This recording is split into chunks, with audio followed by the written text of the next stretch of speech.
Welcome, everyone, to Chirping Zebras, episode 57, the Stevie Hines episode.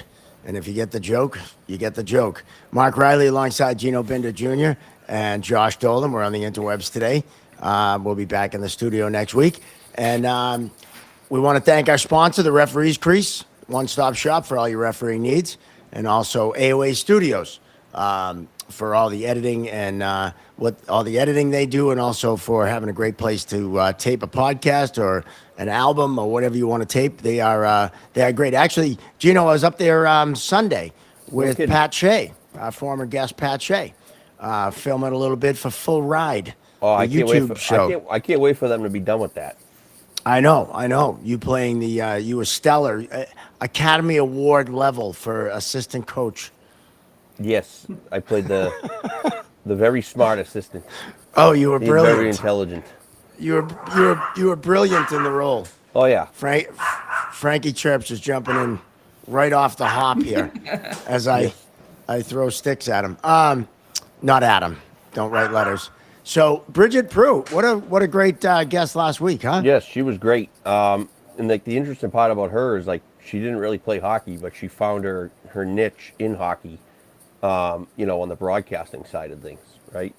And you don't really see that. You always see like a former player or someone of that alike to, jump in. But, for a female to do that and be as good as she is and, as confident as she is, she's on the radio, she's got podcasts going, she's talking Bruins. I mean, what better than that? Yeah. Her. I don't know if you've listened to Sunday Skate on EI. But fantastic. They do a great job. She's with Razor. Razor, Josh, someone who needs to come on the podcast at some point. Maybe we'll get him in the offseason. Right? We'll get him. But yeah, she was great, and her play-by-play is excellent for Hockey East on Nesson. I went out to Vegas last week how was that? To catch the Bruins play the Golden Knights, and I unfortunately bet with my heart, not my head. Yeah. And I put some money on the Bruins and some prop bets, and boy, did I get kicked in the mouth. But 5-1. Well, that's why the lights stay on all night in Vegas. Yeah, right? That arena, though, if you haven't been there. Oh, it's sick. I worked there. The college tournament that's out there, it was around, right after Christmas. They used to. I don't know if they do anymore, but they ran a, Division I college tournament in that building. I did like the Midnight Madness game. It was awesome. That I couldn't believe the pregame.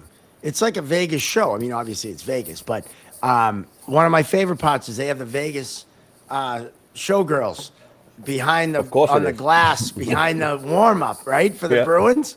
They had a bunch of them. The night is, the show is just awesome. Incredible. Yeah. They got the dragon up in the thing with all the cheerleaders and everything. It's everything. It's really the only city where you could have cheerleaders for hockey and it makes sense. Yep. Does Wayne Newton do the national anthem? No, they can't roll him out of the hotel he performs at because they're afraid he might fall apart in the sun. So they keep Wayne Newton. He's 122, I think, and pumped up with formaldehyde. No, I'm kidding. No, they had a really their anthem singer was fantastic. I don't know what his name was, but he was kind of similar to Todd Angeli a little bit, who we have here in that a big booming voice. He was a bigger guy, and but what a show out there, just fantastic. If you get a chance to go out there, and I got to be honest. With the Bruins playing the way they are, I actually did something I had never done in my life before. I bought a piece of clothing that was not Boston Bruins. Ew. Yeah, I bought a Golden Knights shirt, not a jersey, because I don't come for money, but just a long sleeve T-shirt. But I think Vegas is my team. I really do. I think they're my team going into the Stanley Cup. To win the Stanley Cup. This is my team now. Florida No Panthers. way. Oh God, I can't. I can't root no, for I them. can't. It's the same betting card. Oh Jesus! Like I burn could root, that. Actually, I could root for Tampa when Tom Brady went there, but I can't do it for Florida. I can't do it for the Florida. Yeah, team. no, I can't do no. it. But Not Riley, the like you bought the Vegas shirt, so like through my travels, I bought I was at the Green Bay stadium. So I call my now wife. I go, hey, do you want anything from Green Bay? I go, love Green Bay. She's like, no, what are you nuts? I'm not wearing someone else's logo. Fucking Patriots diehard. I love it. I love it. Well, I swear to God, in 55 years, I've never bought anything that wasn't Bruins, Celtics, Patriots, or Red Sox. And but I need a team for the Stanley Cup playoffs. I need a team. Yeah. And it's either the Golden Knights because they have Butchie as the coach, right? Future guest. Dave Gosher, a future guest as well, does play-by-play for them with the sheriff Shane Knighty, and Eichel's on the team. Hannafin, couple local kids doing well. So Vegas, I think, is my team, or Avalanche, only because Charlie Coyle went there. I'd love to see Charlie's name on the cup. Oh, I would love to see that. I know he'll bring it to Weymouth, so that would be cool too. Yeah. But yeah. So if you get a chance to go out to Vegas, check it out. They're my team now, the Vegas Golden Knights. Now that you just said the Weymouth thing, I'm all in for Colorado. I like Jared Bettner, and I like the team too. Like I like the coach Jared Bettner. He was in South Carolina, and I had him in the minors in the American League. Like when that guy said something to you, you knew you messed up, right? Like he was one. I don't think I ever had him on the bench. Oh, he was awesome to deal with. Yeah, he was great. Yeah, so it's the Avs or the Knights. That's who I want. Yep. Just to win the Stanley Cup, not going forward forever. Bruins are still my team, but yeah. Well, this year's they're out this year's Stanley Cup. Playoff hockey's the best. You need a dog in the fight. You need something to watch for. Yeah. So, but if you get a chance, get out to Vegas and watch a game out there. It's well worth the trip. All right. Well, we're gonna jump. We got a great guest tonight, or today, or whatever time this is. When it drops, who knows? But we're super excited. This week. She has been refereeing for a long time. Has done college D1 all the way down and up to the Olympics in 2010 and in Vancouver. We want to welcome Kelli Rolstad to the show. Kelli, welcome to the Chirping Zebras. Hey, thanks for having me, guys. Absolutely. Right now, on. anytime we have anyone who refs on, whether it doesn't matter who they are. A couple weeks ago we had Kerry Frazier. How did you get into refereeing? Because everyone finds this, everyone finds refereeing hockey in different ways. Everyone kind of has a unique story. How did you find the stripes? You were talking about the announcer that didn't really have much to do with hockey. That was kind of me when I started. My dad would take us out, and I suppose I should start. He's one of 6 Irish Roman Catholic boys, and I'm his oldest son because he had 2 daughters. He didn't know what to do with me. So he kind of let me do whatever I want and told me I could do whatever I want and, figured out a way. And my mom put me in dance for 12 years, and then I went home and I was like, I want to play sports and quit dance. And I was playing basketball freshman year in high school, so 9th grade. And my best friend in high school, Rachel, came up to me and she was talking to me, and she was playing hockey. And we would go out skating, and we'd go out roller skating every week. We'd hang out at the roller rink and stuff in Minnesota. And he likes to skate too. And she's like, well, it's going to be a varsity sport in Minnesota next year, and then, we're going to get a team going. Do you want to play hockey? And I was like, okay. So I quit basketball. I started playing hockey in 10th grade, and then it just kind of took off from there. And then you can't hold a job in high school when you're playing sports. So the summer between junior, senior year, we were playing an off-season thing, showcase. And my dad was coaching, my sister and I were playing on the team. And I started talking to one of the refs, and he's like, well, why don't you come and ref with us? You're not scared of us. It'd be extra money and this and that, whatever. And I'll tell you, I'm honest. I always lead with the money because that's why I started. It's not why I do it anymore, but that's why I started. And so I showed up for the clinic, and I didn't realize it was an all-day clinic. I showed up at 8 a.m. for the level 1. Well, they suck you in, yep. Yeah, I know, right? Don't need that. Just come. Yeah, we do that too. Yeah. Oh, yeah. And I walked in, and I found out it was all day. And I remember there were 2 guys sitting over in the corner, and they're like, she'll never make it 2 weeks. I was like, I'll show them. So that was it. Oh, good for you. Yeah. And then it just kind of spiraled after that. I mean, I could skate. I can skate okay, but you give me a stick and I'm pretty embarrassing. So I run, when I coach, I run the skating drills and I'll do the skating. I'll do anything skating. And that's how you get the best seat in the house when you officiate. Cause I swear they pass them to me sometimes, but I don't have anything I'm going to catch with. So when did you learn to skate? You must have learned to skate before high school. Oh, I grew up on skates. My dad would Okay. take us out skating. I'd have figure skates with my mom would make pom poms with little bells on it, and I'd go beat the boys up with hockey sticks on the outdoor ice in Minnesota. And then, like I said, they'd take us to the roller rink, and we'd sit there. Friday nights, you go for 4 hours. They drop us off. We go skate. And I always claim I got new skates. I'm still trying to break them in. They're pretty stiff, like super stiff. But I used to be able to shoot the duck on both legs, forward and backwards, because that's how you got free pop at the roller rink. Like, That's awesome. yeah. But no, that's a skill. We grew up on skates. We skated. That's what we did. So Gino, you ever shoot the duck? I can barely do it. Yeah. Weak hips. Well, getting down my is one problem. thing, getting up is another. Yeah. That was my problem, was the knees. I could get down and hold it, but then I just have to flop, and I couldn't do it. The craziest thing I ever did was skate without laces at Donnie Adams. select camp. Yeah, Don Adams. Select camp. Yeah, We skated without laces, and that was crazy.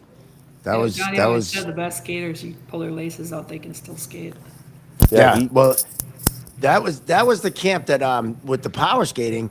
I forget who taught it. It wasn't Donnie, but they talked about flexion, and being able to get full, depth in your stride. And I used to tie my skates like stupid tight. And when I did the power skating, I was like you need a the deer bend. on skates. Yeah. Yeah. And that's why now I tie my sneakers tighter than my skates. And so, just a little parenthetical aside. Remember going to these USA hockey camps? I remember my regional camp, and I walked in there, and they're like, rate yourself on 0 to 10. And yeah. And you're like, oh, I'm good. And then you do your first day of power skating, and you hurt in places you didn't even know you had muscles. And then at the end, they'd have you rate yourself again. And I still love looking at. That's the first thing I do when I'm instructing. I look at the rating. Oh yeah. That's awesome. That's a fun little exercise. Yeah. Where did you go to regional camp? I went to Lake Placid. It was Lake Placid for me too. Oh, okay. And that's when it was regional camp on. They changed the name. So Now it's. I can't keep up anymore. Yeah. I know. Now it's Futures and some other stupid names. We had regional at Lake Placid, nationals at Lake Placid, and then Colorado Springs was the select camp. Back then. For women's back in the day, they had regionals, and then sometimes it was every other year, sometimes it was every 5 years. It depends on how many they had, how many women they had that they could bring. They had select camp, and then that was I did one in Lake Placid and one in Rochester, and then they had elite for us, which was basically like an IHF tournament. You got to golf and hang out and do your games and stuff. But my crazy story when I started, so I had all these firsts right away. I don't know if you guys got thrown in, to different situations and buckets and stuff, but or over your head. But I was working at the ice rink the year after I graduated high school, and I was driving Zamboni, and I drove into the garage, and I remember my mom coming out, and she's on the phone, and she's like, they don't have any high school officials for your sister's high school game. She was a senior or a junior or something. And so they're like, go get your bag and then go back and do the game. So that was my first high school game. I got to throw my sister in the box. It was amazing. That's awesome. I probably shouldn't send her this link, but I will. We'll make it a reel. My first the first junior game when it was the MJHL, not the MNJHL, or it's eventually the USPHL, I think is what it kind of morphed into now, but it was the MJHL, and I was working at the rink again, and Dean Brandt, one of the schedulers and one of the guys that helped me locally and helped me a ton over the years, he's like, Kelly, we don't have officials. You and I are going to start the game. And I was like, I'm the only one working at the rink. There's nobody to drive the Zamboni. He's like, no, it's okay. You'll just take your skates off. You get off 5 minutes early. Take your skates off. You drive Zamboni. You come back on. And it was I think it was a level 2, maybe. I think it was my second year. I didn't know what I was doing. The goalie was level 3 on the Owls, and he told me where to stand. And That's awesome. Dean and I started it, and I think we started it 1-1, but I couldn't tell you because I don't even know what I was doing. Right. And that's when they had touch icing and offside passes, so I was way Oh, out of my geez. board. I mean, like, that was, yeah. But I mean, I had a lot of like weird firsts like that where, you know, you have your hockey bag in the car, you just bring it with, you have it there all the time, you never know might happen, so. That's a lost art. Like, a lot of people have a lot of those type of stories, and I don't think it's just so much now. You don't get that anymore. I don't think. But like I still think you get opportunities. you get opportunities, but not as like here. Like, you're just sitting around the rink. Like, well, what I mean by like just someone riding the Zamboni, the snack bar, just hanging around the rinks, just being a rink rat, right? Like I don't see that as much as used to be, right? Yeah. I don't know, because you see the staffing down, you see everything, because it's so much money, there's so much cost, there's so many rinks. It's wild how watered down it is. Well, I was certified too, so I think maybe that makes difference. I mean, I was only a level 2 or whatever, but Right. and then in Minnesota, the same people, you know, that do youth, do high school, do college, you know, they kind of it's different each area, but like I said, Dean, I mentioned Dean, he was in District 10, my youth association, and then he also did high school, and then he assigned juniors. I don't know if he signed juniors, but he was like a head of juniors, or I don't know what his title was. So it's like, he's like, well, Kelly's going to do that. So, and they just listened to him. So, Right. yeah. Trust. Yeah. And did you have to drive the Zamboni in between periods? I did, with my shirt on and everything. Yeah. That's Yeah. awesome. I do it all. That's Are you too bad. Yeah. Too bad they didn't have live barn back then. We could get a video of that because that would be fantastic. They just had somebody like a month ago do that, I think. They had some. Really? Hey, I'll be right back. Sorry. Yeah. Someone's at my door. My wife's not here, so hang on. You keep rolling. They just had someone like a month ago driving like I don't know what it was. I have to look back in the archives, but there was a video like a month ago where the Zamboni driver was the referee because he had to double shift and there wasn't anybody else to do it or something. That's awesome. So yeah, but it wasn't a first. I did it before. That's right. You've done it first. Now before, Like a real life Shorzy. yeah, like real life Shorzy. Yeah. Oh Shorzy. boy! Oh, don't give me that. Great guy, by the way. Josh and I met him. I refereed the Shorzy Classic here in Boston when they played the Bruins alumni. He's And, hilarious. Yeah. Oh, we had a blast. We had an absolute blast with those guys. It was so much fun. So, now, 2010, you do the Olympics in Vancouver, but leading up to, obviously, you know, you don't go from driving the Zamboni in between periods to the Olympics, right?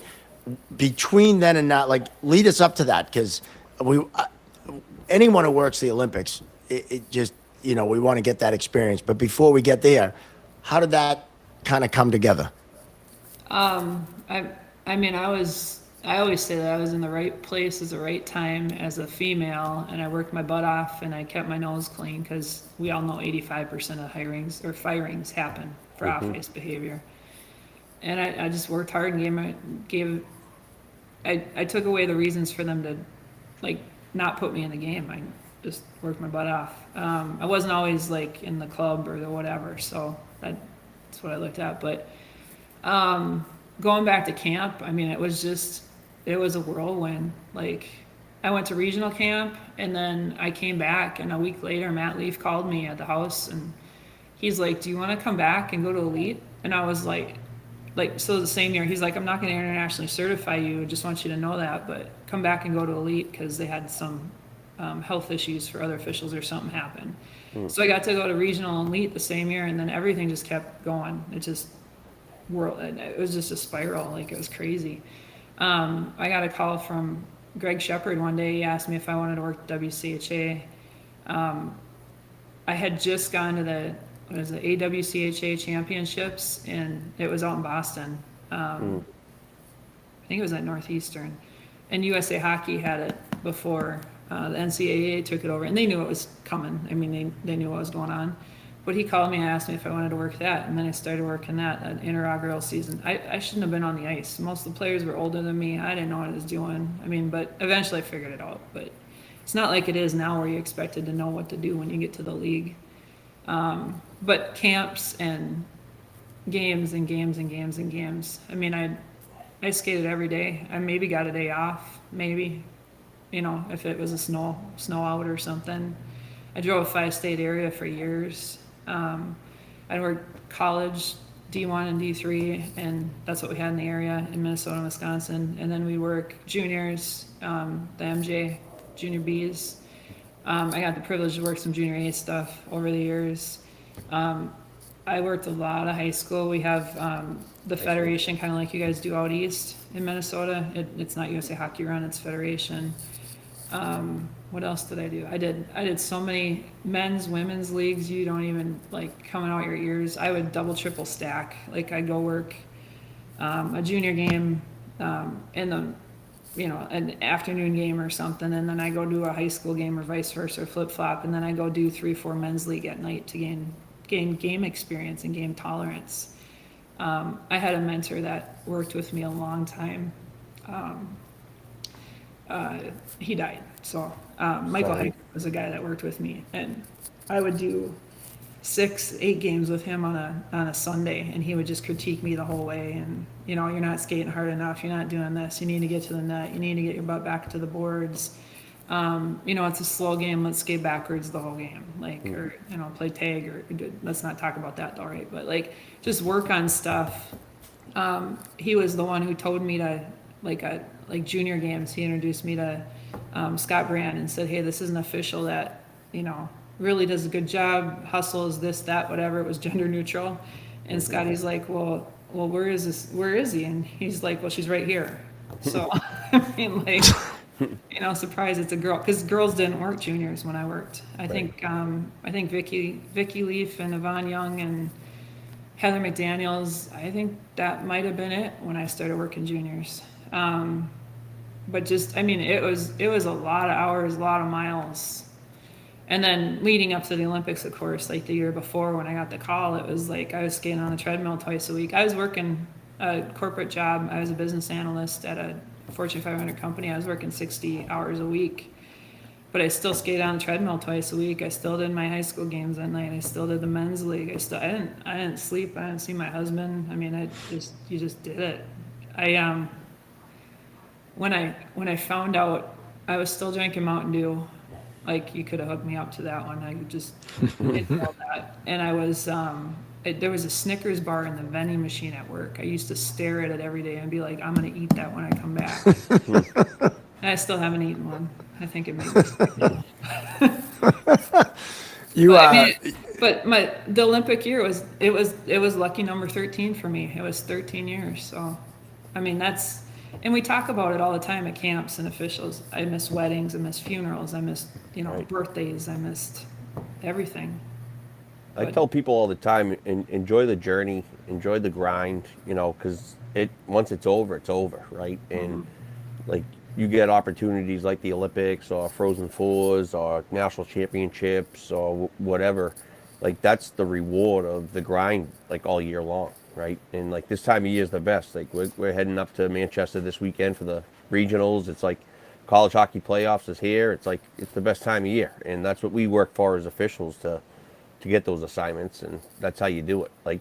You gotta a lot of these kids, they just want it yesterday, but they don't want to go through the grind. They just were well, I always say, well, what's your game count, right? And it's I refereed about 20 in line, whatever. And I'm like, well, I did 80 in a year, right? So it's so important to stress. I mean, and it's fun, right? Enjoy the grind. I was told early on by one of the girls that I met at Elite. She was a little bit older than me, but she's like, just enjoy the journey. Yes. And the people you meet along the way and the places you met, because we always talk about that. The people are the best, man. Yes, I can call anybody in any city, and they'll come bail me out, or they'll come. Right. Help me with a car problem or put me up for a night, and internationally too. I mean, I have friends all over the globe because of the international stuff. So. Yep. Yeah. So you mentioned a few names, and one is is Greg Shepard. He love worked Shep. the East. Oh, he's the best. He worked the East Coast League when I was working. No, I'm sorry, not the East Coast, the USHL. When I was Okay. out doing the USHL, he was a ref in there too. And man, what a great dude, and a good ref too. He He was retired when he was a scheduler for forever, but I got to work a game with him. It was the opening game at Ritter Arena in kidding. Minnesota. They just played the championships there. Wow. It's a women's rink at the University of Minnesota. Yep. I think Brad was supposed to work because I used to work with Brad all the time. We travel all the time. Brad and Derek are awesome. I love those guys. Yeah, Derek's a good dude too. I know Brad better just because he worked the women's side. Yeah. But yeah, Greg got on the ice, and we were teasing him. Me and Lisa Albers were on the lines, That's and we were awesome. teasing him. And he's, he had the wheels still, man. He's still got wheels. Yeah. Yeah. Now, did you start as a linesman or lines person? I never know what to call it. Linesman, yeah. I'm by trade a linesman. I'd like to ref more now though. Just because I like to have the ability to mess my own game up if I'm gonna do it. Right? But if there's a really good game where there's a lot of fights, because I still do juniors and college and stuff, boys college down here, and if there's a good game, I'd rather be on lines all day long. It's so much fun to be in the middle of it. It's fun. Now, do you men's versus women's hockey, and and you have two guys here that are huge proponents for women's hockey. My daughter, my youngest daughter, played from 3 to 19. Coached her the whole time. Gino's coaching his daughter now. And which one do you like more, or what parts of each do you like? Because they're definitely different in the sense of how they're played and also how you referee them. But I'd love to get your perspective on kind of, because you've seen it at the highest level, the Olympics, right? What are the aspects of each that you like the most? And I think you phrased it right the second time, because it's not like I like one more than the other. There's just different parts to it because they are different. And the higher level you go, you see more differences, obviously. But the women's game, because the body contact was limited until you got to this pro league recently, there's still WCHA and college hockey and NCAA and in general. Like there's still, and IHF, the higher level stuff, there's still bumping and grinding in the corners, and there's still body contact, and it's still physical, but the game's, it seems so much more open. Different things that I see, like, I mean, I'm not a player by any means. I'm a referee. I still, I just, because I analyze the game in a different way. Maybe my brain ticks different because I didn't play at a high level. I wasn't a good player. But the women's game, like, they cycle back a lot more, in my opinion. Like, they set it up, they cycle back. The guys just go. They bullnose the net. I mean, it's just, I got to do a Tampa Bay Lightning tryout camp. Ross set me up with one down here, and Jamie did. And I got to go out and see that. My dream was always to work pro or minor pro, and I always said I was about 10 years too late. I think I was 11 years too late, so I was about on that one, because they got the contract. The women got contracts about 11 years after I kind of got out of it, which is awesome, by the way. That's awesome. But the thing that I didn't realize is how low they rode in pro, because they expect to get hit all the time. Women don't ride that low. Like, if a woman bumps into me on the ice, like in the gold medal game per se, or the highest levels of hockey, like a Darwitz or a Caroline Ouellette or someone like that that's really good, like, I can hold myself. These guys are just, I mean, they're freight trains because they expect to get hit. So maybe it's a difference between expecting to get hit and not. And I mean, that's a big difference.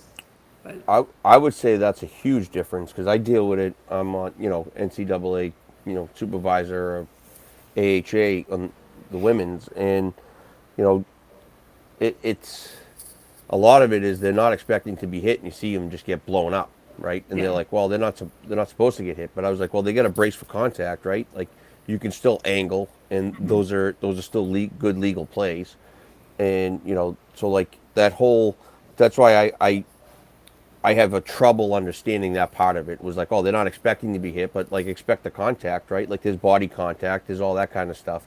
But it's like the difference is when you're extending or, you know, all that, or even like hit from behind is still a hit from behind, right? So, you know, you still can't hit them. But I think we're heading in a direction where you will see hitting in the women's game at some point. What do you think? Should there be hitting in the women's game? I've been like very fortunate because I've been in on like a lot of backroom table discussions where we've got insight. Like we'd go to Elite Experience and Matt Leaf would talk to us about the rule change meetings and like why things happened and what the discussions were and stuff. So we'd have inside track on that. So I believe that they took hitting out of the women's game right before the Olympics. I think in Nagano in the first Olympics. I think you can fact check me on all this, but I think they had it at the World Championships either the year before or 2 years before. But I was told that the reasoning was because they wanted to encourage more women to play, and they thought they needed it. They needed it at the time to take it out to grow the women's game. I'm trying to think of the player's name. She was a Canadian player. She was just recently in that article that came out about women's hitting, and it was kind of the pros and cons. And she's really little, and she was a grinder in the corners. I used to rough her, and she played in 2010 on Canada, I believe. And her quote in that article had something to do with like, "I'm glad I'm not playing now." Like if you put her up against Erica Holst, who was 6 foot something, who played for University of Minnesota Duluth. I mean, she was big. And you put her, and there was hitting in that game. I mean, it's huge differential, like size. So I see more physicality coming, especially with selling tickets, because Right. you look at the paid games. I would say in the pro, 50% of people are there for the hockey and 50% of people are there for the fights. I mean, that's what you sell tickets for. So that's what they're looking at with women's pro. They want to see more, physical stuff too, because that'll sell more tickets and get more people in the door. So yeah, I would think it would come with that. I don't know about college. It seems like they're fighting it a little bit in college for women. They are. It's a work in progress, but I know they talk to the PHL constantly and vet them, and it's it'll be interesting where it shapes up. But I know when we meet with the coaches once a month, and they just want consistency one way or another, right? And it's really hard when you have rules in there that have body contact, angling, and how do you judge the difference between some of those, right? And hit live, they all look like body checks, but and some of them are, some of them aren't. And then like when you break it down, they're like, oh well, this should have been and that shouldn't have been. And I'm like, well, that's really hard to get live, and you're throwing like 3 different things in it. I'm like, you might as well just allow them to check, in my opinion. So I always worked with guys too, and it was funny because when I worked with Michael, we go out on the ice and he'd be like, okay, you have all the body contact checking today. He'd let me call it all. Yeah. Because he knew he worked really high level pro hockey. He didn't have a handle on that. Yeah. And it's hard for some people to go back and forth for women's to men's because of the body contact versus hits. Yes. For me, it was always instinctual. So maybe it was just because I worked so much hockey coming up that I bounced back and forth so much, but it was, I look at something and for me, it's like a gut feeling whether I'm gonna call it or not. And over time that's progressed too. Well, you also have a lot of indications as far as that goes too, right? So like when you're looking for, is she going to play the puck? Is the stick up in the air, right? If the stick's up in the air, more often than not, you're probably going to call a penalty. So then you get your antennas up. Then you see that extension. Now your arm's up. Or if they're going for the puck and then like they're just leaning on her and they take her out, right? Yeah. And it's, what do you, it's really hard, but you got all those indicators that you take little snapshots as the play happens, right? And then you're going to make a split-second decision. Well, and then when you go back to the consistency of it, we always had consistency. I would want to say the officials that I worked with and when I worked, you always knew who called a tighter game and who called a looser game. Yes. You always knew when you get the Jerry Krieger, I don't think he'll get mad at me for saying this, that you get the arm up right away. Like, Yep. they knew that, but that was his consistency. He was very consistent. Right. And then I worked with other people where they didn't call as much. But we also worked the League 1-2. So, it started 1-2, and then it turned into 1 referee and 2 ARs, so we could call penalties. Right, I remember I was part of that. Yeah, and then, so that was a whole transition thing. Yeah. And then now it's 2-2, Yeah. which then where does the consistency come in for official to official? You really need consistency over the league, and that's going to be the hard part because everybody sees everything differently. Right. And that's what, I try to do my best. I do Zoom calls. I send out videos once a week.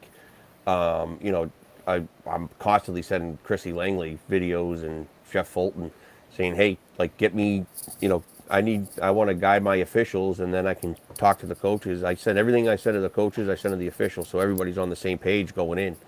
And I think it's very helpful. I did a lot of miles with Langley. I love that. I love her. Yeah, I talk to her once, twice a week. She's fantastic. Now she could play. I could not. She could play. Now, I just did some fact checking, and you were right on the money. So in 1990, the first IHIF sanctioned women's tournament, World Women's Hockey Tournament, allowed checking. And then it was made illegal by the IHIF in 1992. So then in 97, they said all officials needed to be women for the tournaments. And then the first Olympics was 1998 in Nagano. And we talked a little bit about that before we came on. Our good friend Debbie Parisi was one of the officials, the U.S. officials to officiate in Nagano in 1998, one of the first female officials to the Olympics. They had allowed it up until then, and then they took it out. And I think I've never been fact checked live. I'm glad I got that right. Well, usually I don't fact check. Usually I'm too I'm the complete opposite. Just let it out there. I'm too Let someone else do the work. Well, You told me this was going to be laid back today. I don't know. No. Here's the reason. Because we've been kind of called out a little bit on the social medias and the interwebs about certain things that have been said, especially accuracy-wise. So this way, no one can talk shit in the comments. Getting out in front of it, I like it. Yeah. And also, we've been called the woke podcast, and which is hilarious if you pay attention. But we will have 3 female guests in a row. Yes. So there you go. I think that's a cool thing. I think for me, the women's game for checking, because I'm someone that has done both, at a college level. I find the women's game to be more of a pure game, where if they are throwing a hit or being, getting into the contact, the ones on purpose jump out at you. They're usually trying to play the puck. Where the guys, half the time, they're just trying to run each other through the boards, and it's like everything could be a penalty, And so some people have a tough time going from men's to women's because what's a check, what's not a check. The men's game, every hit could be a penalty in college hockey. Arguably, right? And that's, I think, where that difficulty lies with some guys who aren't comfortable with, what needs to be called, what doesn't need to be called. Well, not everyone. Well, that's experience. It comes out on experience, because I saw it firsthand this year. Like every big hit, like that wasn't a penalty, like a lot of the inexperienced guys had their arms up because it was a big blow-up hit, right? And then, you see the ones that the coach thinks it's a penalty, they review it, and it's a clean hit, and the veterans have their arms down, right? So it's like, they've been around, like you said, it's a fielding, right? It's like, hey, I just know it when I see it, right? And nope, that felt like the good hit, right? That didn't get him in the head. So, and these young kids are trigger happy. They don't want to miss that major penalty. They don't they see a big hit, everybody yells, my arm's up, right? And then you go review it. Now they're coming out with like a minor for elbowing because they get them in the head. Well, it's reactive too. Yes. When a coach yells at you. Oh, it's hard, yeah. Well, and it's fun for me. I always, I don't get it so much anymore because they're used to seeing girl officials on the ice, but I always called it the triple take when I got on the ice. So you get on the ice, you do your hot lap, and then the players would get on and they do the one, and then they do the two to see who's officiating to see what kind of game they're going to get for the day. But then they'd always turn around and skate backwards and be like, "Oh, there's a ponytail." Especially when I was the only girl on the ice for junior games and stuff back in. Well, I still am, but a lot. But but the thing is, I mean, the first 10 minutes of the game, when you're a new official or they haven't seen you before, and maybe this is more old school, but I still see it every once in a while now on the higher levels, but they're chirping at you all the time. They want to see how they can work you. They want to call you over the bench and tell you how that guy in number 5 in the last 5 games has got this and that, whatever. And I'm like, dude, you get to start over. Like, it's a new game. Or, they're always working you. And they're always, when I moved down to Florida here, I moved down here 4 years ago, and the first college game I did, it was boys college, and I went up to the bench and they're checking you out, they're like, well, where'd you work last year? I said, well, I didn't really work too much. I only did 4 games. And you should see the eyes pop out. It's fun to mess with them, Oh, Tony, me and Sweetie did a prep school playoff game, and Tony Amante was on the bench. And me, you shake their hand before the game, and he's like, "Oh, we haven't seen you guys all year. When was the last time you guys did a prep school game?" Sweeney goes, "About 10, 15 years ago." We worked like D1 pro hockey, right? And then the playoffs, they needed somebody, so me and him went, and it was hilarious. He was like, "Oh boy." And then they started right in, and we didn't let them lip off, but it was good. But they worked you because they didn't know. Oh you. yeah, exactly. Yeah, so it's the same thing. Yeah. There's nothing better. When I took 10, 11, 12 years off. And when I came back, there was nothing better than coming back and just acting like someone new. And especially in the high school games, I had a great exchange with the St. John's prep coach. He thinks I'm a new official, and he's trying to mess with me. And he wanted, I said to him right in front of the bench, I said, "Hey, coach, that was close to too many men." "Oh, we're not calling that. We don't call too many men here. That's not a call we make." I said, "Okay." And no lie, in the third period, St. Mary's kid breaks his stick. He's across the ice. He's not even at center ice. And they jump the kid from the bench. And I'm right in front of St. John's bench. And "That's too many men." I just turned, I said, "Thought we weren't calling that today, coach." and he was like, fuck. Always bank that. That's good to bank those. It was a beautiful thing. And then he realized that, I wasn't in fact a new official. But and then we had a great laugh after the game. But they always do that. Now, have you had any games that have just been complete shit shows? Like, what's been your worst dumpster fire? I know it's a stupid question. Obviously, you've had. We all have. Hockey. It's hockey. Which one do you want me to talk about? This is the fun stuff, man. Dumpster fires happen all the time. My personal shit shows? No, yeah. So, We've all had them too. Because so my first junior experience, other than driving the Zamboni when I was doing my first junior game, Dean Brandt, Bob Cavanis, they brought me up to for whatever arena up in Mankato. What's the name of that place? I don't know. For something. And it was a tryout camp, and it was a junior tryout camp, and they had offsides and touch icing. And they put me on the ice. Their 2 vets were working on 1-2, and they basically told the coaches they could yell and do whatever they wanted to me the whole game. The whole weekend. Yell, scream, say whatever I wanted, because I needed to learn how to call that. So that was interesting break-in weekend. Yeah, I learned a lot. I never forgot how to call that. My first real junior game was at the Mighty Ducks rink in Columbia. Oh, yeah, it's torn down now. Yeah. And that one, the goalie squared up. They used to do that. Go. Yeah. I was like, "Oh, what's going on here?" I didn't know how to break up a fight yet. Right. I remember that same game. They had 2 guys. Just one guy kicked the crap out of the other guy. And, they dropped their gloves, they dropped their helmets because they had to. It was even up, otherwise they get more penalties. That's before the insurance kicked in. And the guy swung, and he had a grab on, so he should have been balanced, but he swung and he missed, and he ended up knocking himself out cold on the ice. He landed on knocking his head. Holy shit. First line brawl. I've had so many, I can't remember the first one, but the first bench clear, I'll never forget that. That was in South St. Paul. I was on the glass side as a liney.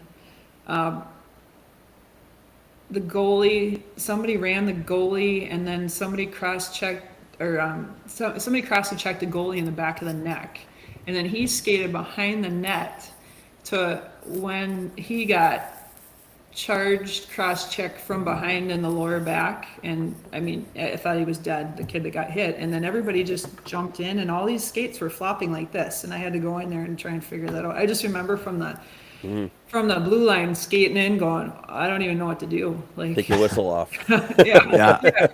yeah. That's another story. Don't take your whistle off. That's problems. You're going to be bleeding all over. Yeah. Yep. No, I mean, just different things like that over the years. Like the fight leagues are always so much fun for me to work. Like, it was really cool to go work, at Four Nations and do a USA Canada or Finland Sweden game and do all those cool games. Like, there's nothing like that.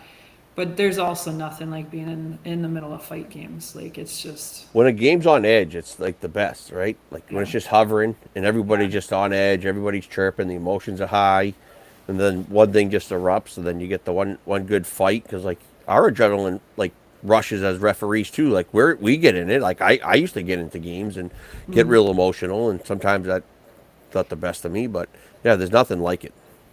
Well, I always said it was like, you put testosterone and adrenaline in a closed area and something's going to blow. Like, Right, there's no out of bounds, right, in hockey.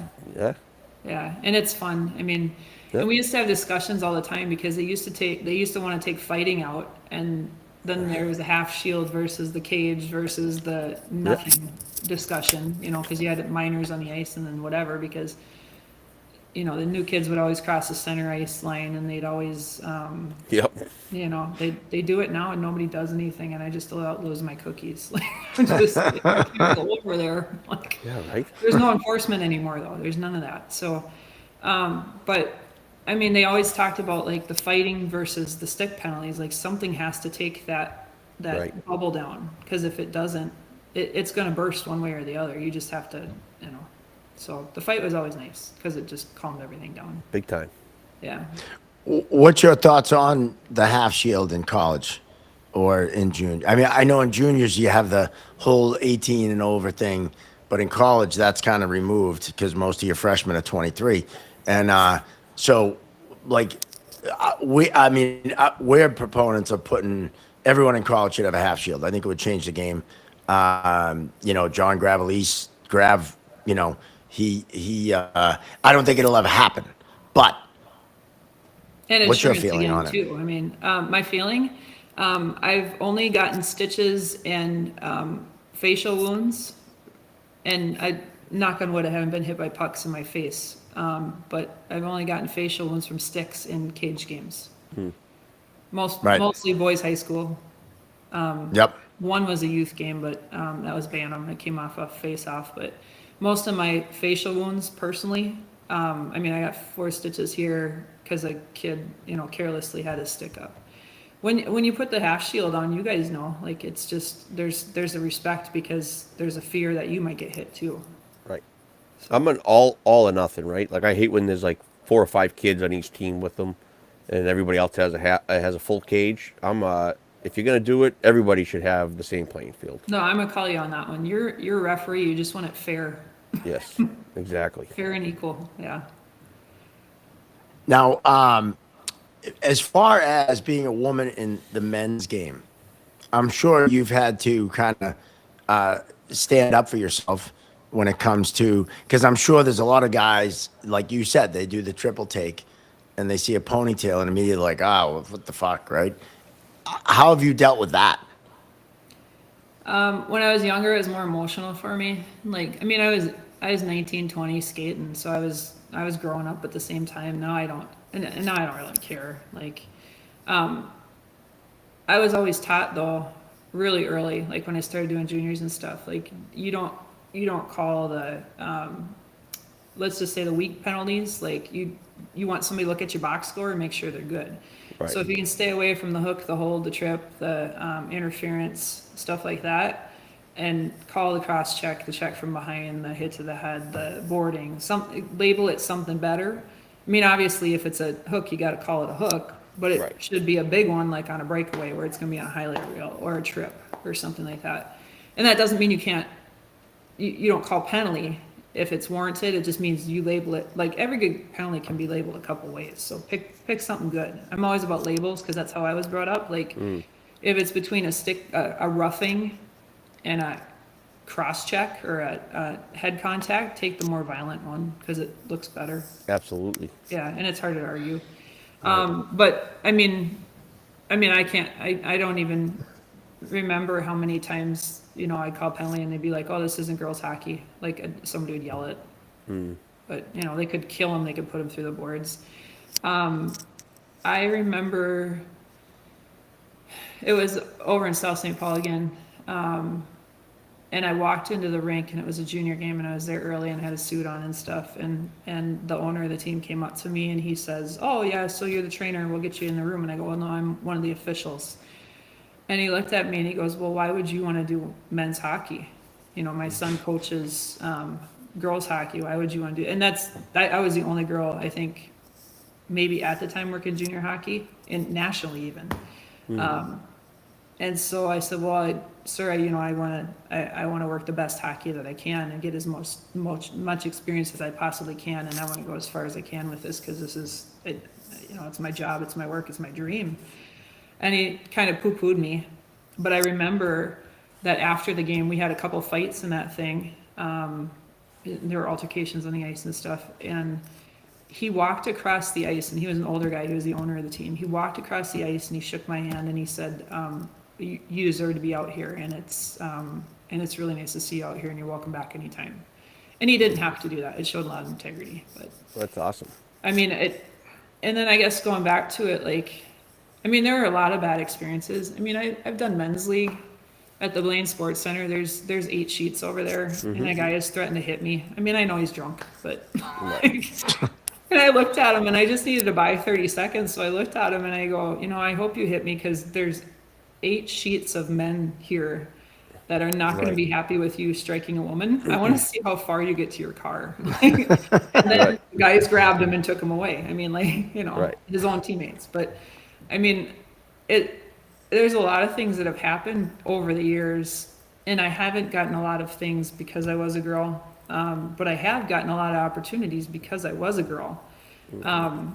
And I was always told, take advantage of the opportunities and don't screw those up when you are given them. So it weighed out. I mean, it turned out okay. Awesome. I want to point out, because you brought up labeling, right? And that's something that I think younger and newer officials don't really get, in the sense that you could call interference, 100 times a game, right? But if a guy uses the stick, call it the stick violation, not interference, right? And it's just so important. I wanted to point it out because it's something that I think, I don't want to say it's an old school thing, but it's kind of a, when I was coming up, Andy Van Helmont said, don't call interference if it's a hook or a hold or a trip or a cross check or an elbow, because you can call 100 a game. So it's just, I think it's a cool thing you point out, that labeling is important when it comes to the penalties you call. Oh, it was huge. Before Live Barn, we didn't have Live Barn. The only way that you could, unless you were working college and you got a VHS tape, Right at the end of the games, WCHA, we get VHS tapes and we'd fight over them. It was funny. I don't even know if I watched them, except for the one where you went vertical and they took your legs out or something. Right. You looked at the box score and that's how you told the story of the game. That's it. Yeah. So if you didn't label them right. And like I said, plus me being a girl, I better have a violent penalty if I'm going to call it, because otherwise I'm kind of soft or whatever, so.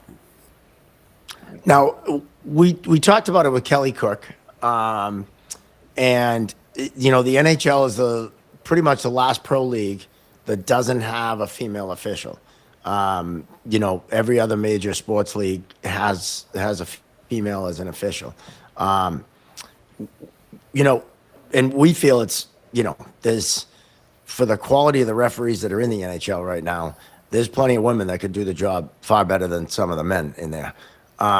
What's your thoughts on that? Like, where do you see that as far as, do you think that could, I know there's some in the American League, they're gradually kind of bringing it along, but isn't it time for that to happen? Like I said, I figured I was probably 10 years too late, and it was 11, I think, when it was the 17 girls who got a contract. There's some good officials out there that are women. They're good. They're solid skaters, man. They're good. I think there's a balance in every league. Like, you don't want to throw somebody in over their head, but you do want to throw somebody in over their head. But you want to make sure that they swim too. So I don't know. I'm not the one to make the decision. I'm glad about that. But I like, if they would have called me 10 years ago, I would have taken the shot.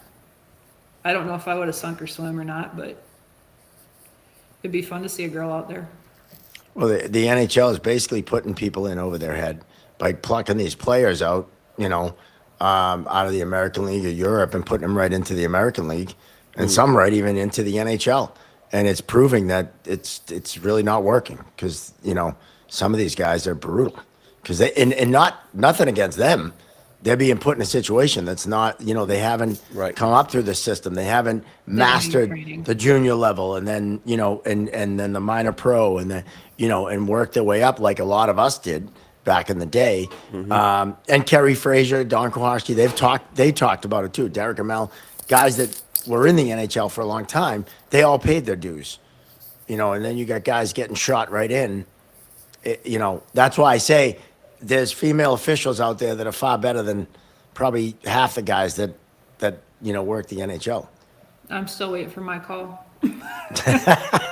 Maybe this will get you the call. Maybe this podcast will put you on their map. We'll see. I always tell the boys down here, I'm in Southwest Florida, I said, someday it's going to snow down here and somebody's not going to be able to make it to this Everblades game and they're going to call me and they're going to need me. I'm just saying, I got my bag in the car.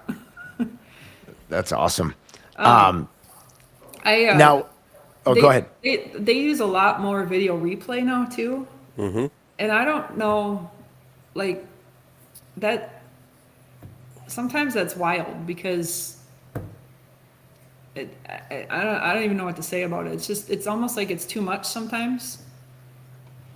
I agree with that. It breaks the game. I don't know how, as a fan, like, watching it, like, I watch the officials when I skate or when I go to a game anyhow, but like it just breaks it up so much. It's just, I don't know. It's not a perfect science either. Like I was just on a call this morning with the junior league. So like their semifinals and finals are played at Providence College, and we use the replay system. And every year we've had an issue with it. Like we don't have blue line cameras, so like even though you're going in, like you might not even get the correct call, right? And like we had a goal situation where the puck wasn't fully seen, and then it pops under the net, and was it a goal? Did the whistle go?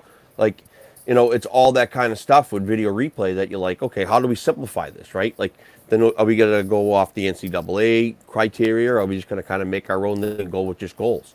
And it's just like, how do you simplify it? And it was there to correct a obvious wrong, but that's not what it's doing right now.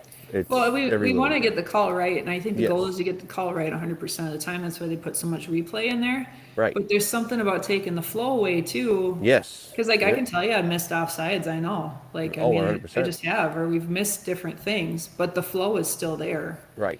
And those players play through it, and maybe most of the time, knock on wood, hopefully, like a goal doesn't result or something score changing. But the flow's still there and the game's still there, and that was the beauty of hockey, is the flow. Like, right.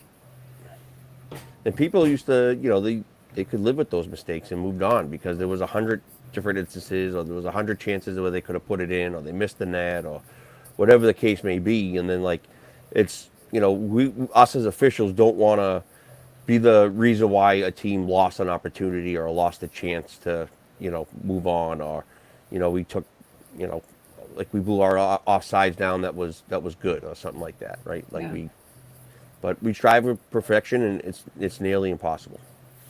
So go back to paying dues and throwing people in and stuff like that, because I guess like paying your dues, people think, oh, like just because you put in 20 years or just because you put in whatever, but paying your dues is like, to me, it's more than that. It's like seeing a fight and instinctually knowing what to do because you have the repetition there.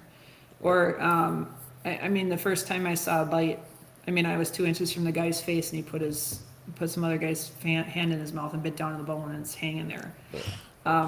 You know, like it's like the first time reaction, or it's like having, like I have kids, like it's the first time they get hurt and you freak out. You can't do that during a pro game. You have to experience that somewhere else, in my opinion, to make sure that you don't freak out and have that emotional reaction when that first thing happens. Or even taking a step further too, right? Like a lot of guys, just because they've been there longevity, they just think they earned something. It's like, well, like you've been passed over and over and over, year in, year out. Like every year at the end of the season, I always self-assess, like what can I do better? What do I need to do to get that final game or whatever? And you know, a lot of guys just expect things just because they've been there, right? Yeah. Or there's something to be said about stepping aside and giving somebody else a chance too. Right. Like I had a conversation early on in my career when I was getting a lot of big games and stuff, and I had a conversation with Sia, and he used to be a pro soccer ref, and then he decided he's gonna referee ice hockey, but his game management was amazing, so I learned so much from him. But he told me, he's like, Kelly, just remember when you get up there that if you're doing college and you keep getting the state high school championship, maybe, you know, say, hey, somebody else can have it. Or, you know, if you get the college and the state champion, the high school championship, or whatever it is, you know, let somebody else have that youth championship game because they've put in the time, and give them a carrot to get to. Right. And so that was always something that kind of stuck with me too, to give somebody else a chance. Now, I didn't, like everybody asked, oh, you're going to do the Olympics this year, or you're going to do the next Olympic. Well, you know, there's so many good officials coming up, we don't get a chance to do it again. So I think Julie did it twice. I think that was it. The on the topic of replay, I think one thing, and we've talked about it, guys, officials rely on it too much, I think now, especially the ones that came up with it, because like we didn't have it when we were coming up. Like you mentioned, we got a VHS tape, one camera angle, right? Mm-hmm. And it usually sucked, and it was way far away.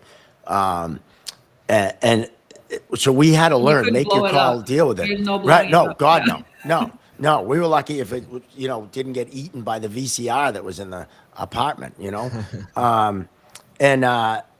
You know, I think guys rely on it too much, but it also, and they just had the situation in the NHL with the Palmieri goal, the Islanders versus the Blue Jackets the other night.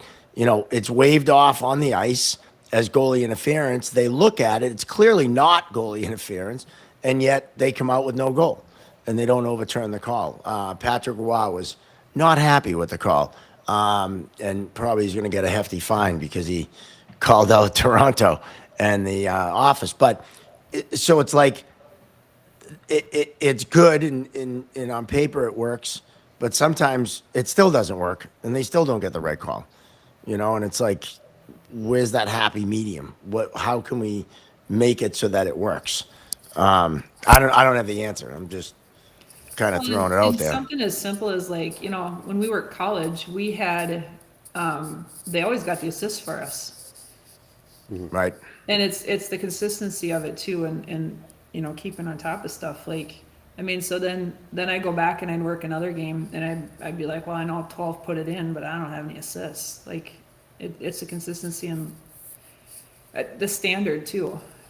And maybe this is going off in another tangent, but I just had a conversation with a guy. I mean, this is not what you're talking about, replay. I could scroll for a minute. Is that okay?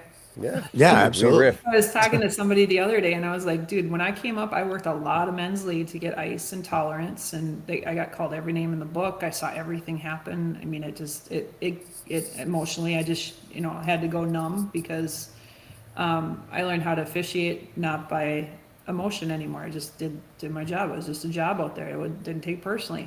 Right. But the thing is, they said in men's league, if you go out there, you got to work every game like a junior game, or every game like the pro game that you want to work, or every game like that. Because if you get lazy in those games, people are a product of habit, and your consistency is gonna go. I mean, that's why people don't want you working men's league, because you get lazy, or you work it different, or you don't skate hard, or you're not in position, or what, you drop the pucks different, or whatever. So if you can keep up that consistency in it, but it doesn't really apply to the video replay, but it's just like, yeah, you get lazy because you don't have to look for it anymore. If I know every offside is gonna get called for me, why would I be in position? Why would I hustle? Right. I mean, I'm going to do it anyway because that's how I'm built. That's my integrity point. But why would you if you don't need to? We're teaching poor habits, maybe. But I look at it, when I first did it, I said it a couple episodes ago, but when I was first doing video replay as an official, I was like, oh great, I get to go look at this thing again and get it right.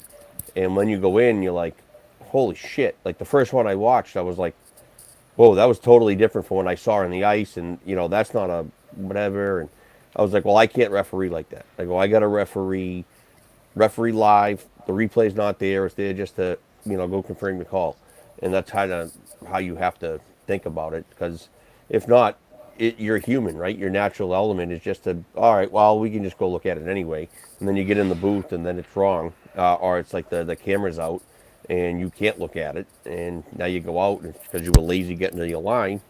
Now you have no call. Or you're second guessing everything because it's in your head now, because now you have that replay and you're like, well, the last three I was wrong. Right. Your instinct's gonna go, your confidence in your instincts can go out the trash. I mean, Right. And instinct, yeah. Well, I think instinct is a huge piece of being a successful official, right? Like you see that major penalty, it's got to set that switch off that your arm just flies up. All the young guys we talk to, it's like, and young females, you have to get to the point, and it's game count, so that when you see something, you're reacting to it. And I think that's, we talk about, or we see that a lot on the videos we watch where there's no reaction. Right. A huge blow up hit, whether it's legal or not, there's no reaction at all. Right. They're just watching it like, oh, there's a really big hit. And it's like, where's that? Well, where's that urgency? Like people say, all right, well, what am I reacting to? Like, okay, well, if you're on the lines, you're looking for the guy that just hit him, because that's where everybody's going after him, right? So you're on your toes. You're probably maybe heading that way a little bit, right? Maybe taking a step towards that guy. Or if you're the referee, you're keeping an eye on that guy because someone might pop him, right? Because, okay, you just judge that as a no call. Hey, the next potential penalty or infraction or situation is going to be at that guy. So, like, that's what you mean by, like, reacting to things, right? Like, okay, boom, what's happening? Hey, I just judge that as clean. Boom, I'm reacting like, okay, we're good here. Or you just communicate throughout, right? So 100%. What was your before we wrap up? What was your favorite moment in refereeing? Like, was there a particular game? Was there a particular call? What kind of stands out as kind of one of those moments that we all love in telling the story? oh boy, there's a lot.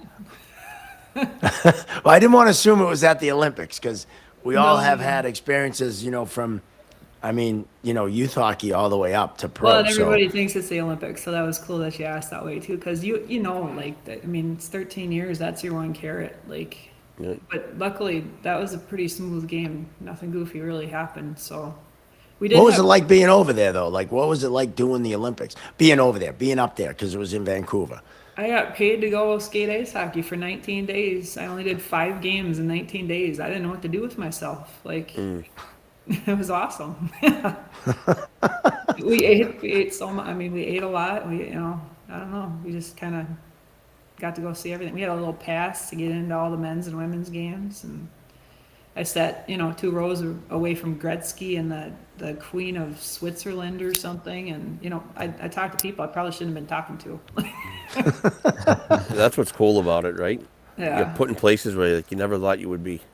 I met the president of the Canadian and the U.S. Curling Club Association, and that was a big kind of deal fun to back sit up then, there. yeah. and then be able to ask them the rules, like as a referee, because you know how you want to know how it works, right? Right. So I learned all about curling. It was really cool. I was like, oh, so that's how that works. And why didn't we spin it the other way? And like, I mean, it was cool. Yeah. Oh my gosh. Well, I could tell you about my last game in Minnesota, my first game in Florida. That was kind of fun.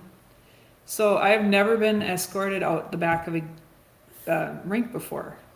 And my last game in Minnesota, We have.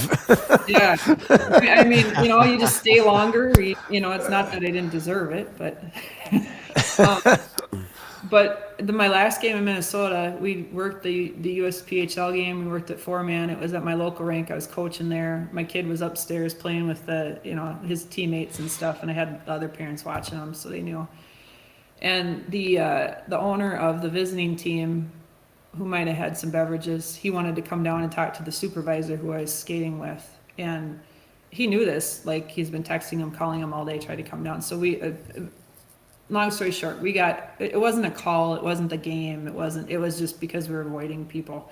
So we got escorted out the back of the rink, which was hilarious because, my buddy Trent, who's from Homer, Alaska, and he's huge, and he's giving me high fives on the way out because he's watching the game, and he's like bringing my kid to me out the back door and stuff. He thinks it's hilarious. So that was my last game in Minnesota. And then when we moved to Florida, I was on the dry sheet over at Skadium in Fort Myers here because they have a roller rink and then they got a wet sheet on the other side. And I walked out and I was coaching my oldest kid's soccer practice or whatever. So I walked out and my husband was there with 3 kids. And the skating instructor says to me, "Hey, Kelly's a ref." And I go, "Oh, what's going on here?" They had a makeup game for COVID. It was a 16U boys game. And they had one team from Tampa and another team from another 2 hours away. I think it was West Palm or something. And they didn't tell the officials to schedule of refs. So they had 2 teams fully dressed that drove over 2 hours to get there and no officials. And so she said, "Well, do you have your stuff?" And I go, "Well, it's in the car." So I went and it's always in the car. So you go get it. And I went and got my stuff and I said, "I'll do the game on one condition." I said, "They have to know I'm not late and I'm just a coach." And I think I had the wrong helmet even. So I had Coach Kelly taped on my head, on my helmet. And so I go on the ice and they clapped.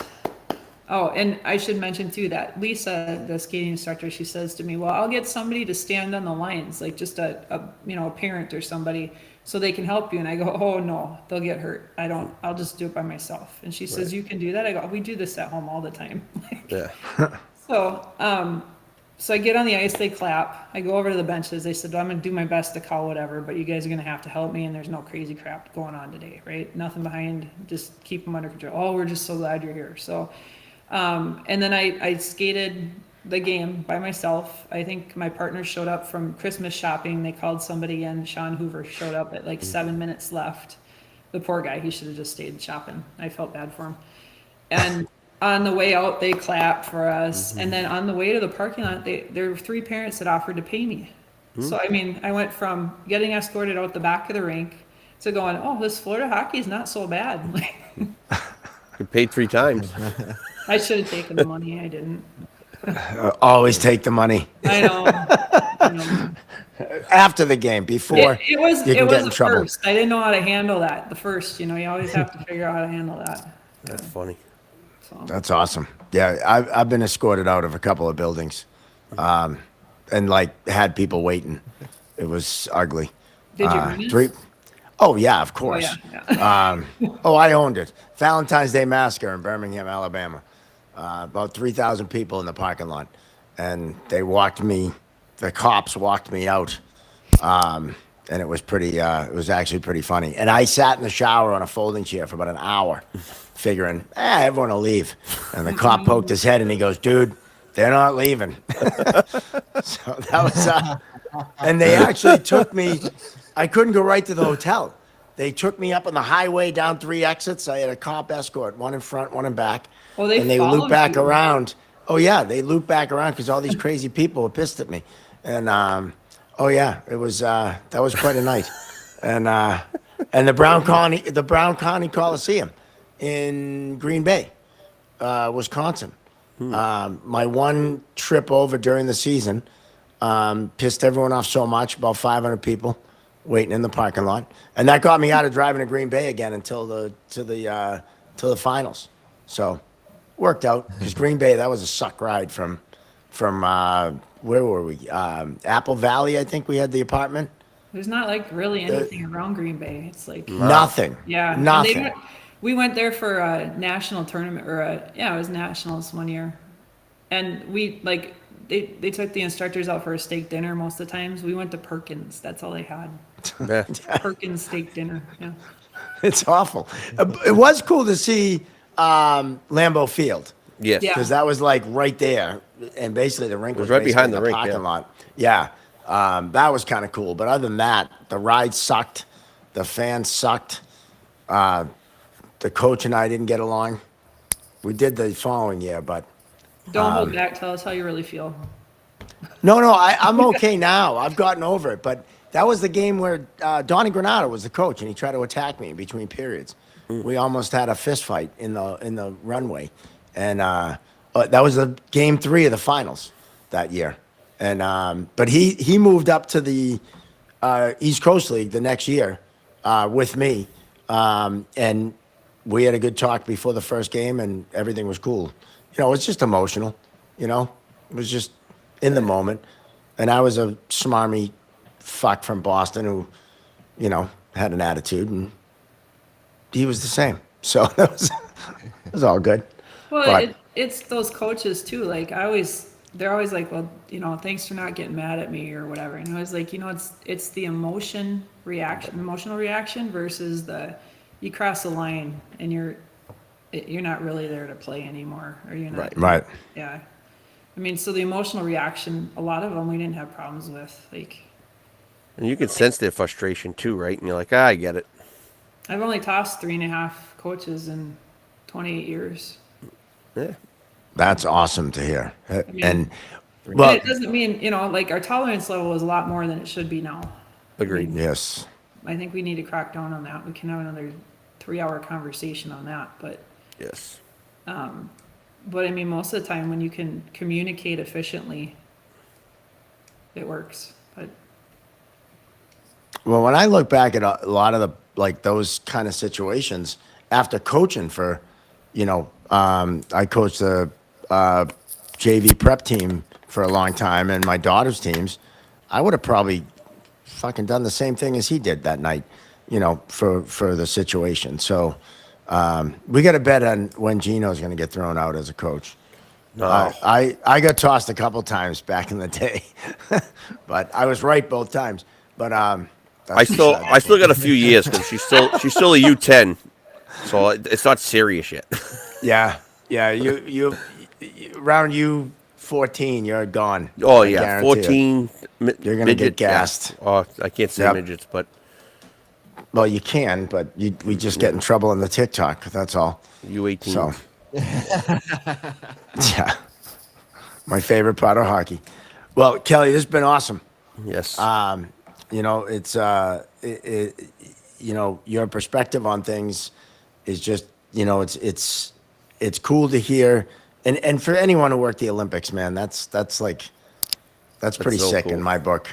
You know, you know, it feels weird to talk about it still in like the whole journey, because now I have kids and a family, and it's like I'm in a different life. So it's like, oh, did I really do that? Like, Right. yeah. yeah. And you're coaching now. You're coaching. I'm still reffing or officiating, and then I coach my kids' team too when they let me on the ice and stuff. So yeah, my middle's playing. He's 9, so he's playing squirts. He'll be in second year squirts, and my 6-year-old just started, and she's Cool. gonna be wicked. She just got a stick, and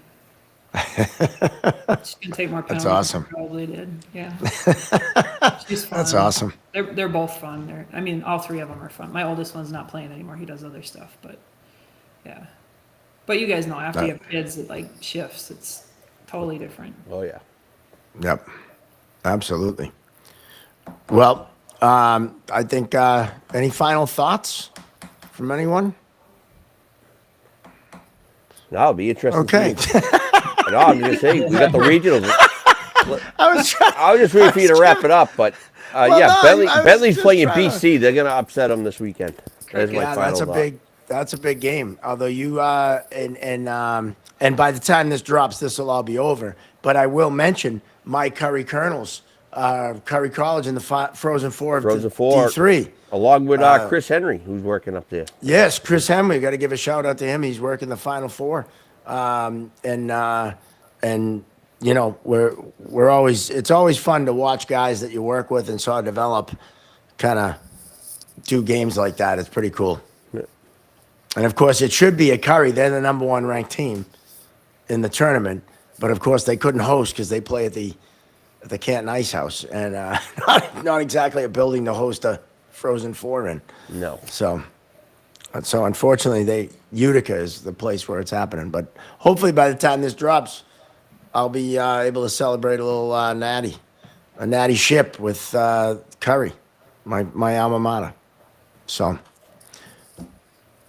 all right, now I'll wrap it up. Are you okay with me wrapping it up now, Gino? Yeah, I You got nothing? was okay 5 minutes ago. I was just trying. I was giving you a chance. I didn't know. I'm good. If you had anything left or whatever. Well, Kelly, it's been great. Thanks for coming on. Yes, Thanks thank for you. having me. I appreciate it. Yeah, and It's always fun to meet the boys. yeah, and want to thank our sponsor, the Referee's Crease, one-stop shop for all your refereeing needs. Want to thank AOA Studios for all the editing they do. Want to remind everyone, smash that like and subscribe button. I think that's what the kids say nowadays. On YouTube, make sure you subscribe and like, and find us on all the social medias, the Instagram, the Facebook, and of course, the TikTok. This is episode 57, Steve Hines. And if you haven't figured that out yet, Hines 57. It's a ketchup thing. For Josh Tolan, for Gino Bender Jr., for our guest Kelli Rolstad, I'm Mark Riley. We'll see you next time right here on the Chirping Zebras.